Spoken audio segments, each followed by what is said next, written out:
Պարոն Վարդևանյան, այս հարցը ձեզ թղել եմ նաև, երբ որ հենց այդ ամբիոնում կանգնած էի, հարցնում էի, ինչ այնպես չի արել Ռոբերտ Քոչարյանը, որ այնպես է արել Սամվել Կարապետյանը, որ այժմ դուք իր նախընտրական ցուցակում հայտնվել եք եւ հիմա էլ հավակնում եք լինել փոխնախագահ, որովհետեւ էական է, երբ որ դու տարբեր քաղաքական թիմերի ցուցակով առաջադրվում ես, էական է այն առումով, որ մեր քաղաքացիները պետք է իմանան, ինչու մանդատը վայր տրվեց, չէ՞ որ եթե դուք հիմա պնդում եք, որ կա փաստաբանի աշխատանքի ահռելի պահանջ ըստ ձեզ, հիմա իրավիճակը ըստ էության չի փոխվել։ Եվ արդյոք չկա ձեր որպես իրավաբան հանրությունում պահանջը։ Այդ ինչ այնպես չէր անում Ռոբերտ Քոչարյանը։ Շնորհակալ եմ հարցի համար, նախ անդրադառնամ արդյոք նույն այն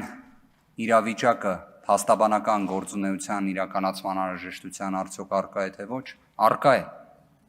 Բայց մյուս կողմից ես ունեի իմ թիմի որոշում, որ ես պետք է լինեմ ազգային ժողովում։ Ես թիմի որոշումը հարգել եմ, ընդունել եմ եւ այդ պատասխանատվությունը ստանձնում եմ։ Անկեղծորեն ասեմ, եթե նայում եմ շատ սուբյեկտիվ նեղ անձնական իմաստով, փաստաբանական գործունեությունը անհամեմատ ավելի դյուրին է, քան ընդդիմադիր խմբակցության падգամավոր լինելը Հայաստանի Հանրապետությունում 2026 թվականին։ Բայց ես նաև գիտակցում եմ պատասխանատվությունը։ Ես գիտակցում եմ այն պատասխանատվությունը, որը իմ գործընկերները ստանձնել են, ում հետ միասին այդ պատասխանատվությունը ստանձնել են։ 2022 թվական, 2026 թվական։ Կրկին, ես լինելով Հայաստան դաշինքի անդամ, ունեցել եմ այն աստիճան ինքնուրույնություն, որ եթե ես որոշել եմ падգամավորական մանդատը վայր դնել, վայր եմ դրել։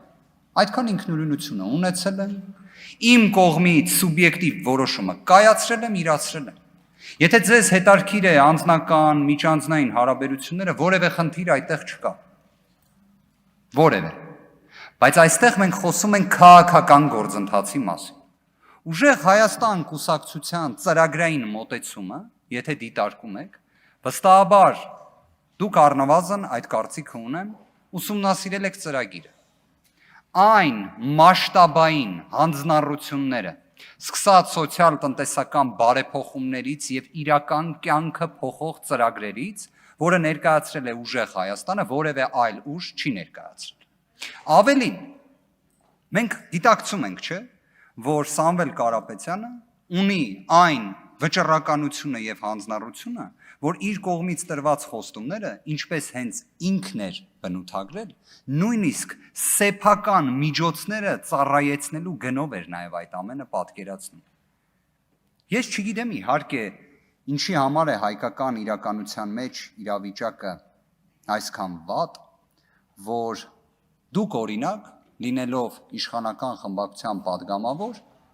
ոչ թե խոսում եք նույն Սամվել Կարապետյանի մասին, որպես մեր հայաստանյան պատմության ամենավառ կերպարներից մեկի մասին, որը լինելով Տաշիրում ծնված հայորդի, կարողացել է Տաշիր բառը դարձնել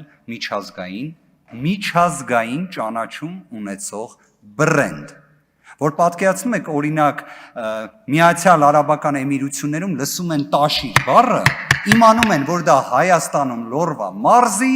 համայնք է։ Արձագանք։ Պարոն Վարդևանյան, ես իրապես ծանոթացել եմ երկու քաղաքական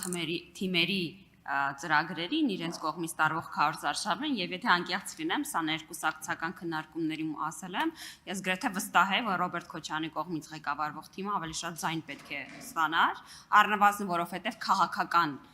բովանդակություն էին արտաբերում եւ ես ունեմ 100% տարաձայնություն օրինակ դաշնակցության հետ, բայց այս մարդիկ քաղաքական մտքի, քաղաքական հետագծի կրողներ են, որքան էլ ես իրենց հետ համաձայն չլինեի։ Իշ շատ հաճախ ձեր քաղաքական թիմի մասին խոսելիս ամենայն հարգանքով ասում էի անցորդների միություն է, որովհետև քաղաքական մտքի կրողներ այստեղ շատ քիչ եմ նկատել։ Չեմ նկատել քաղաքական հետագիծ, չեմ նկատել քաղաքական առաջարկ մեր քաղաքացիներն, այստեղ ակնհայտորեն մենք անհամաձայնություն ունենք եւ ինչ շատ հետաքրքիր է Հայաստան դաշինքի դիրքորոշումը ձեզ քվեարկելու վերաբերալ, որովհետեւ հարգելի գործընկերներ, ձեր փոխարեն պարոն Վարդևանյանին ես միանշանակ չէի քվեարկի հենց այս շեշտադրումներից հետո։ Համեցեք։ Հայաստան խմբակցությունը վստահ եմ իր դիրքորոշումը կարտահայտի։ Քաղաքական խոսքի հետագծի Տիկին Ղազարյան, ես հասկանում եմ, որ յուրաքանչյուր ազգային ժողովի падգամավոր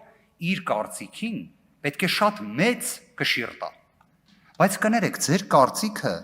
մի հատ համադրեք 100 հազարավոր քաղաքացիների կարծիքի հետ, որոնք իրենց քվեն տվել են մեր ուժին։ 100 հազարավոր։ Տիկին Ղազարյան, օրինակ, դուք պատկերացնում եք, որ ենթադրենք ձեր քաղաքական թիմից հանենք Նիկոլ Փաշինյանին եւ դուք մասնակցեք ընտրություններին առանց որևէ իշխանական լծակների։ Նենց հետաքրքիր է,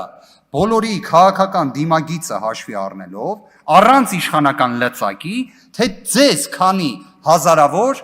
100 հազարավոր, թե 100-ավոր պարզապես քաղաքացիներ քվե կտան։ Դա իդեպ թող պատմությունը մի օր մեզ հնարավորություն տա տեսնելու։ Շնորհակալ։ Հաջորդ հարցի համար Արփի Դավոյան։